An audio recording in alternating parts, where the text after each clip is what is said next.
A few weeks ago, I lost my dad after he struggled with his health for a long time. My name is Kelly, and sometimes I find myself wishing I could have introduced him to his grandchildren. This thought always brings a heavy sigh. 5 years ago, when I was 37, I got married. On that happy day, my dad and I made a special promise I would be the first to tell him if I was expecting. Sadly, that's a promise I will never be able to keep, and it's the biggest regret I have about my dad. His illness was discovered a year ago, and since then, I did everything I could to be there for him. I visited our childhood home more often, spent many hours at the hospital with my mom, and made sure to call or video chat even more. Despite all of this, I sometimes wonder if it was enough. I often think to myself, could I have done more? Lost in thought, I whispered these words, and my mom, always supportive, comforted me, saying, "Kelly, you did everything you could. Your dad knew that, and he was proud." Just then, my sister Julia walked in with a man who looked to be about 45, probably the lawyer. "This is Scott, the attorney," she introduced him, and my mom quickly offered him a seat. As soon as we all sat down, Julia couldn't hold back and mentioned that the lawyer said Dad left us a significant inheritance.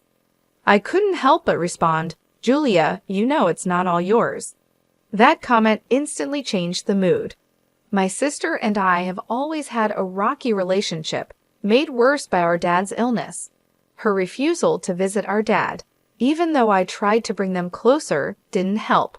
Her attitude has always been a problem, and it became even more noticeable during these difficult times. Looking back, my words to her might have been too harsh, driven by my worry for our father. However, her response didn't make things better. "You're an adult. There's no need to be so stubborn," I pointed out, to which she snapped back, "I'm not being stubborn.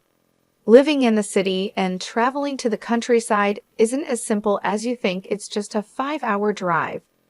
I responded, but she argued back, saying that those 5 hours aren't just about time, it costs money. And yes, money is important to her. She told me she's busy and asked me to stop bothering her. That ended our conversation. Despite the distance, I always thought she could make an effort to visit now and then. This belief was a big reason why our relationship started to fall apart. In the end, she never visited our father, and the distance between us only grew.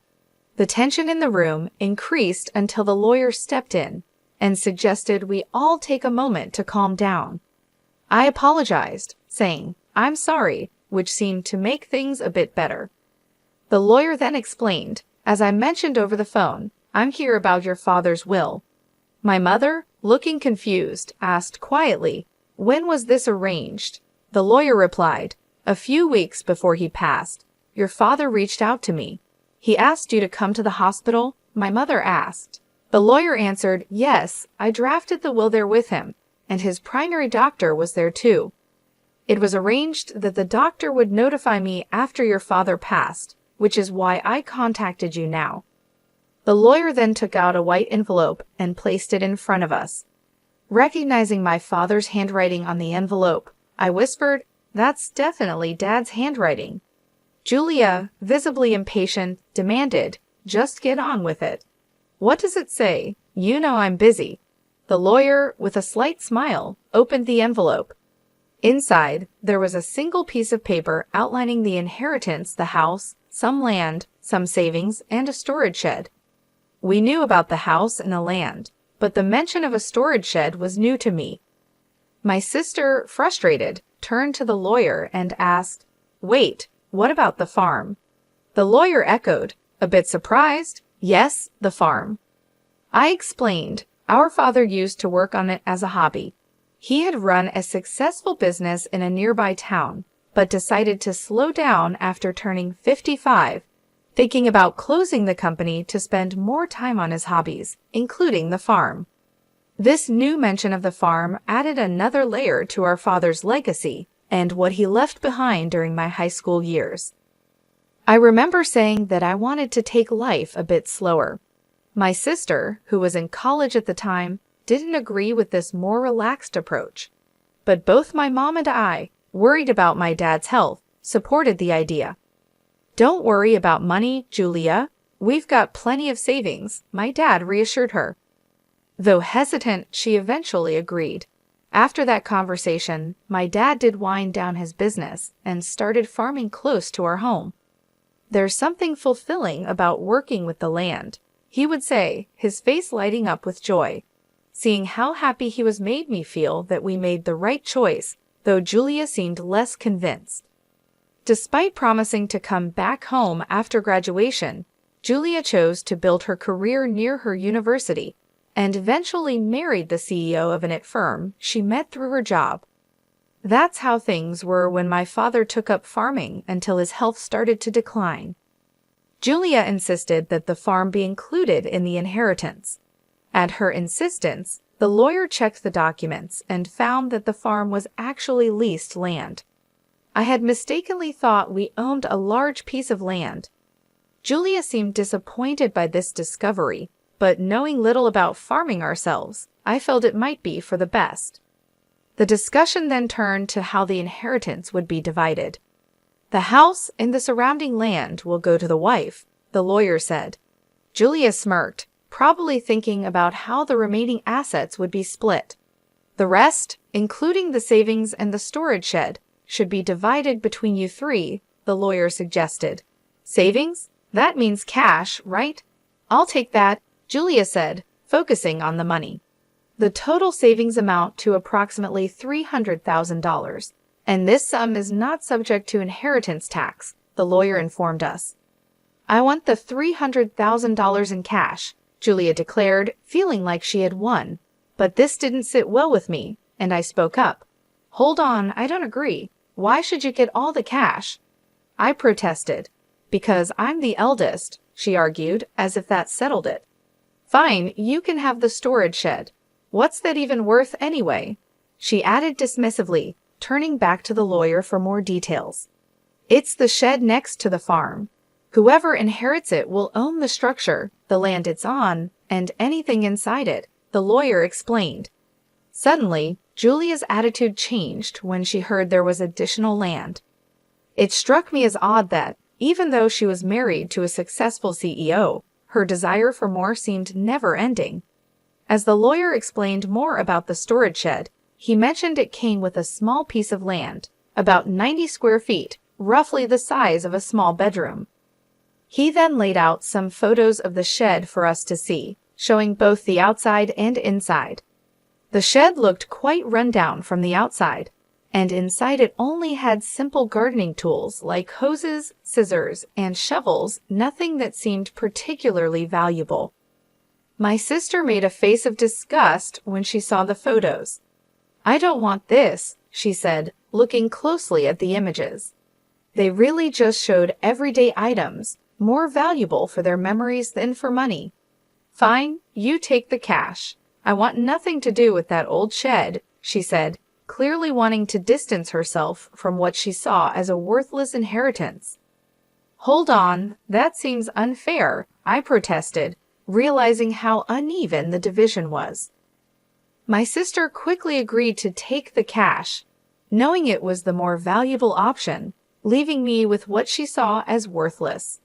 Her insistence made me feel trapped, especially when my mother said, "As long as Julia doesn't complain later, I see no problem with this arrangement." Complain? Why would I? Julia quickly agreed, satisfied with getting the cash, leaving me with the shed. I couldn't hide my disappointment, but before I could argue more, Julia dismissed my concerns, accusing me of being too sentimental. "You care more about our father than money, right?" she challenged, leaving me momentarily speechless. It's true that family should be valued over money, but her quick decision left me feeling unsettled. In the end, my mother inherited the house and land, Julia happily took all of Dad's savings, and I was left with the neglected shed. After agreeing to the division, Julia even signed a document promising not to dispute how the inheritance was split, laughing confidently as she did so. I couldn't contain my frustration and later expressed my disappointment to my mother. "Why didn't you support me?" I asked, feeling let down. My mother insisted she had helped, claiming that her involvement made sure I got the shed. But I'm not happy with just the shed, I argued, unable to see its value.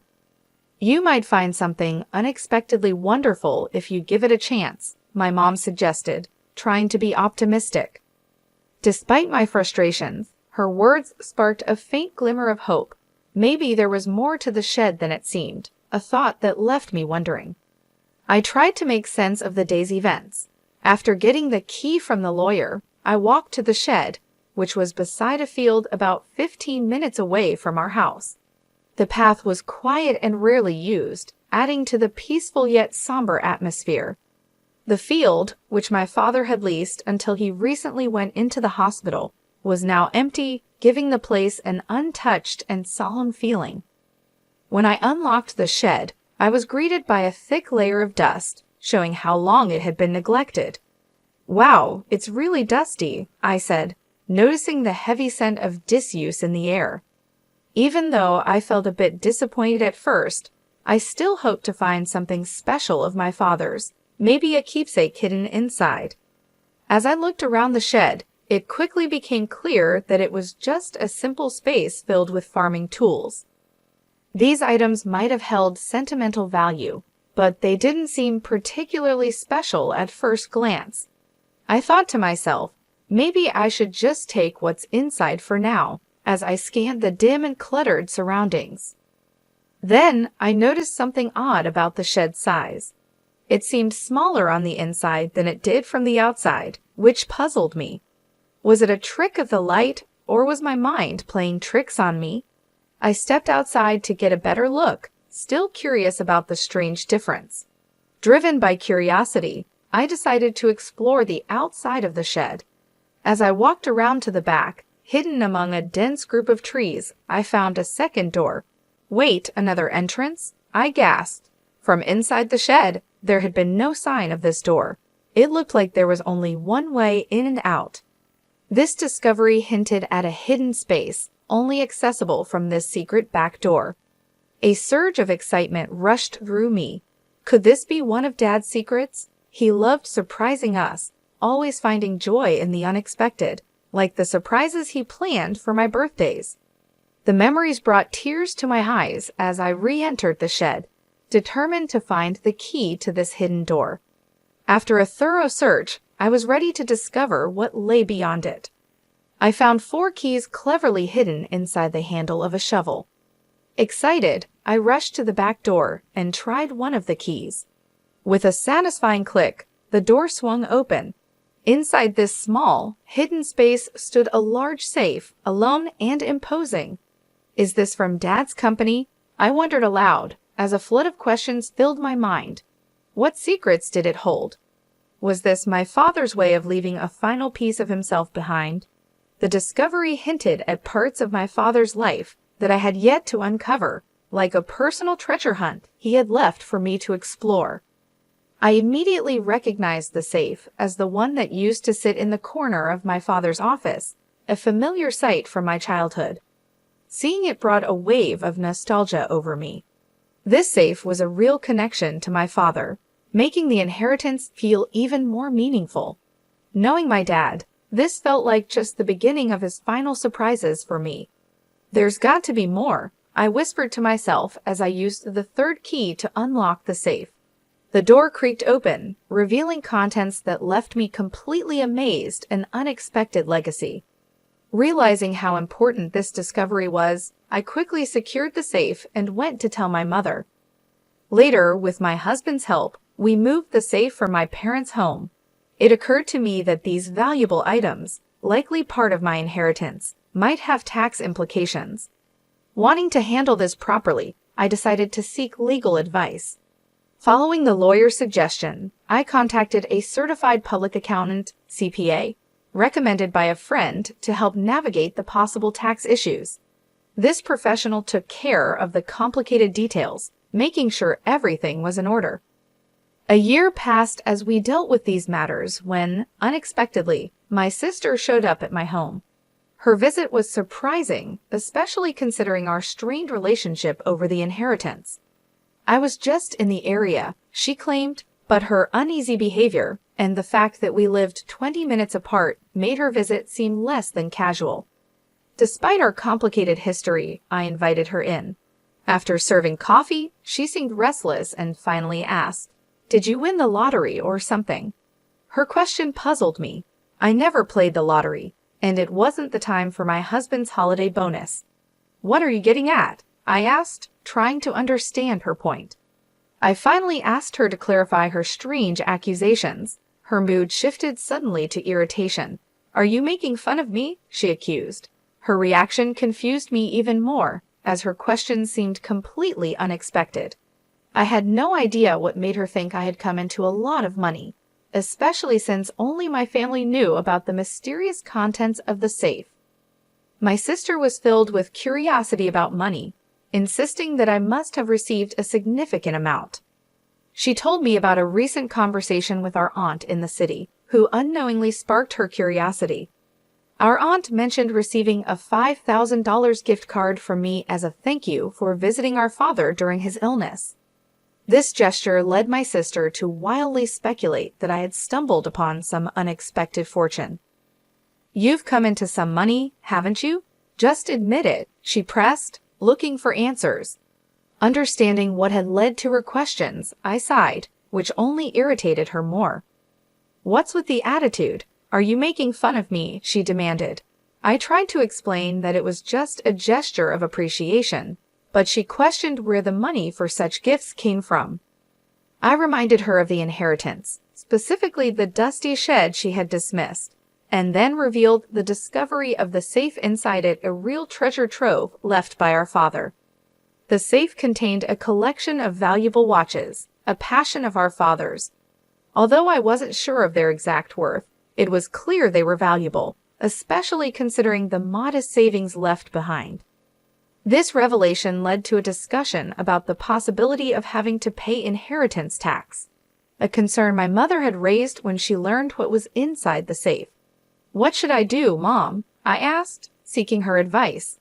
My mother suggested handling everything openly and honestly, reminding me that secrets like these usually come to light eventually. Following her advice, I contacted the lawyer we had previously consulted. The lawyer explained that the value of inherited items determines whether inheritance tax applies. This led me to take the responsible step of accurately declaring the inheritance and ensuring I was complying with all the legal and financial requirements of my newfound wealth by seeking professional advice. I found out that a certified public accountant, CPA, could help manage the valuation and tax obligations of the inherited watches for me.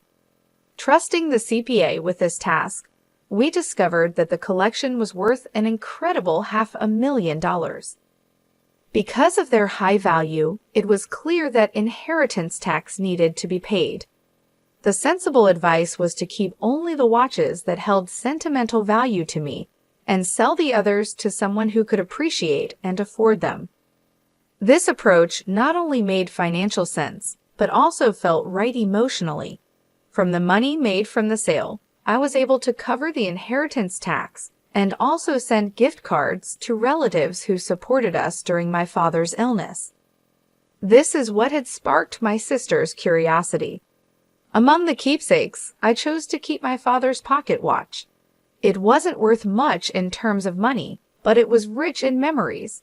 I shared this story with my sister, showing her the pocket watch and trying to explain its sentimental value. However, her reaction was lukewarm. She seemed more interested in what was sold than what was kept. When she asked about the remaining watches and the safe, I told her it was our mother's house and explained its size and importance to our father's business. Her response was thoughtful, which left me feeling uneasy about her intentions. However, she left without asking any more questions, much to my relief, though I couldn't shake off an unsettling sense of worry. My fears were somewhat confirmed that very night when I received a distressing call from my mother, urging my husband and me to come to her house quickly. As we approached, the scene was alarming: red lights flashing in the darkness, police cars stationed outside. Pushing through the gathering crowd, I found my mother and learned what had happened. She'd been getting ready for bed when she heard strange noises that startled her. It sounded like someone was frantically searching through the house. With no one else home to help, my mother made a quick decision to escape through a window, driven by fear and desperation. Her description of the situation was unnerving, painting a picture of a night filled with panic and uncertainty. Under the cover of darkness, my mother had noticed the eerie glow of a flashlight moving inside the house, confirming her fears of a burglary. In a state of panic, she made her escape. She sought help from our neighbor, who, after seeing the suspicious activity, quickly called the police, convinced that a burglar was in the house. But the supposed intruder was actually my sister, Julia, who had decided to search the safe after hearing about my inheritance earlier that day. Without knowing her intentions, both my mother and the neighbor were understandably alarmed. When the police arrived, the situation escalated. Julia, caught off guard and feeling guilty, tried to flee the scene in a panic. Ironically, as she attempted to escape, she collided with the safe, causing it to tip over and trap her underneath. This accident led to her being rushed to the hospital with complaints of leg pain, leaving us all in disbelief over her reckless actions. After this chaos, my mother and I found ourselves apologizing to the responding officers for the misunderstanding. I also felt the need to inform Julia's husband about the incident, only to learn from him that Julia had been hiding a significant amount of debt due to her extravagant spending on luxury items. Their recent argument had ended with her storming out, determined to borrow money from our mom to settle her financial troubles. What we didn't know was that she had already used up her inheritance in an attempt to pay off her debt. Julia's husband, already stressed from discovering her financial mismanagement, declared his intention to divorce her after hearing about her latest escapade. This revelation explained Julia's desperate actions that night, which led to a tense scene at the hospital where her husband brought up the subject of divorce. The entire ordeal turned into a dramatic clash, highlighting the serious consequences of Julia's actions and the turmoil they caused in our family. Julia was adamant, insisting, "I'm not getting a divorce, absolutely not." But the reality of her situation became clear when her husband presented the divorce papers. Faced with undeniable evidence of their broken relationship, she had no choice but to sign them. Now confined to her hospital bed, with a mix of shock and resignation, she was flipping through a part-time job magazine, clearly thinking about how to tackle her debt with new employment. While this turn of events was unfortunate, it offered a small glimmer of hope that she might finally take responsibility for her actions after everything that had happened. I made an important decision to move back to my childhood home. The chaos had definitely made me worried about my mother's well-being, but there was also a happier reason behind my choice I found out I'm expecting. After a lot of discussion, my husband and I agreed that moving back would be the best decision. This way, we can have my mother's support as our family grows. Even though I regret that my father couldn't be part of this joyful news, I find comfort in believing he would have shared in our happiness. As I step into this new chapter, the excitement of welcoming a healthy child fills me with peace and hope for the future, despite the recent family troubles.